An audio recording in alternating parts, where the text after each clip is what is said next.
Simple Tales presents The Boy Who Drew Cats from Japanese folklore.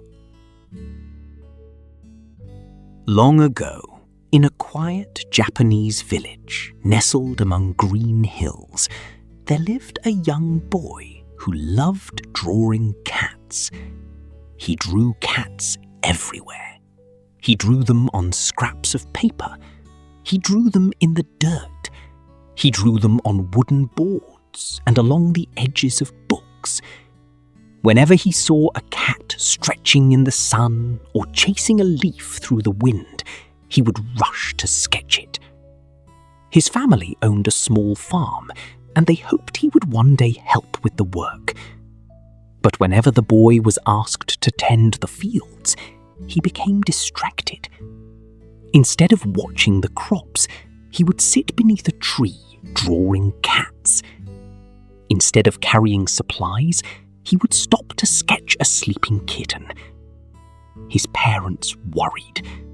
They knew he was talented, but talent alone would not run a farm.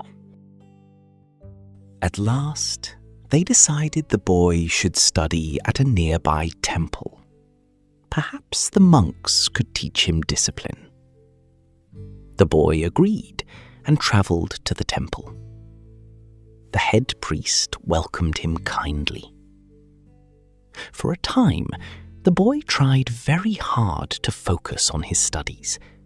He listened carefully. He practiced reading. He learned the temple's routines. Yet whenever he found a spare moment, he still drew cats. Cats on scrolls, cats on margins, cats on scraps of paper hidden between books. The priest soon noticed. One evening, after seeing another page covered in cat drawings, the priest sighed. "You are a good boy," he said, "but your heart follows a different path." The boy lowered his head. He expected to be scolded. Instead, the priest smiled gently. Then he offered strange advice. "Whatever you do in life, remember this. Avoid large places at night. Stay in small places." The boy found the words puzzling. Before he could ask their meaning, the priest explained that the temple was not the right place for him. With gratitude and sadness, the boy departed. He travelled alone through the countryside. As evening approached, rain clouds gathered overhead. Soon, darkness began to fall.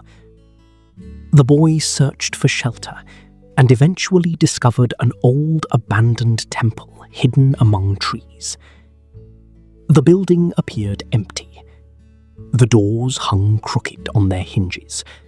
Dust covered the floors. Yet it was dry and offered protection from the coming storm. The boy stepped inside. Since he expected to spend the night there, he decided to make himself comfortable. Before long, he noticed the large blank paper screens that covered many of the walls. A familiar urge stirred within him. He took out his brush. Then he began to draw. He painted cat after cat after cat. Large cats, small cats, sleeping cats, pouncing cats. Cats with bright eyes and curved tails. Soon the wall seemed filled with them. The temple almost felt alive.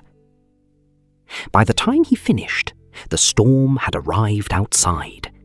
Thunder echoed through the forest. The boy admired his work. Then he prepared to sleep. At that moment, he remembered the priest's advice. Avoid large places at night. Stay in small places.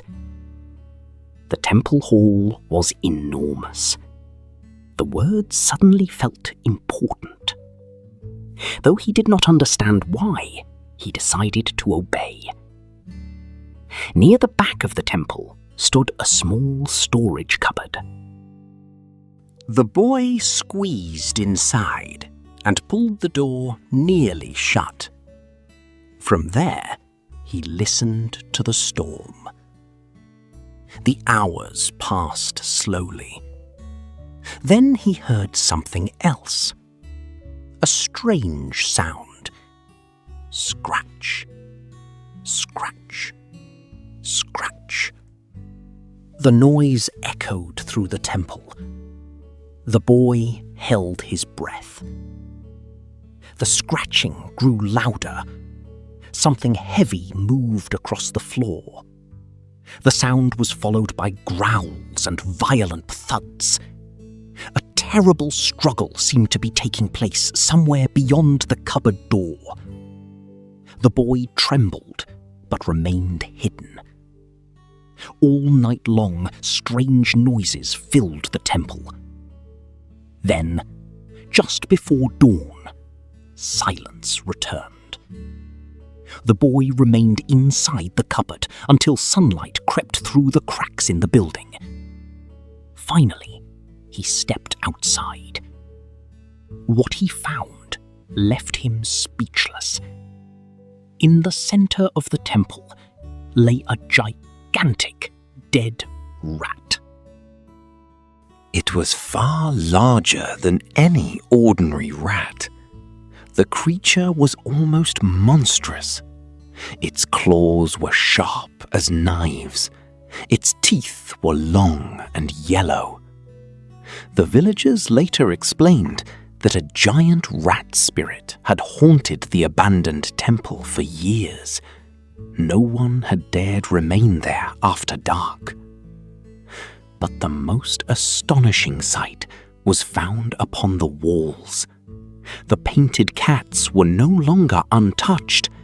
Many bore scratches and marks. Some appeared torn and battered. It looked as though they had come to life during the night and fought the monstrous rat. The boy stared at his drawings in wonder. At last he understood. The thing he loved most had become the thing that saved him. The priest's strange advice had saved him as well. The boy eventually became a respected artist. People traveled great distances to admire his paintings. His cats became famous throughout the land.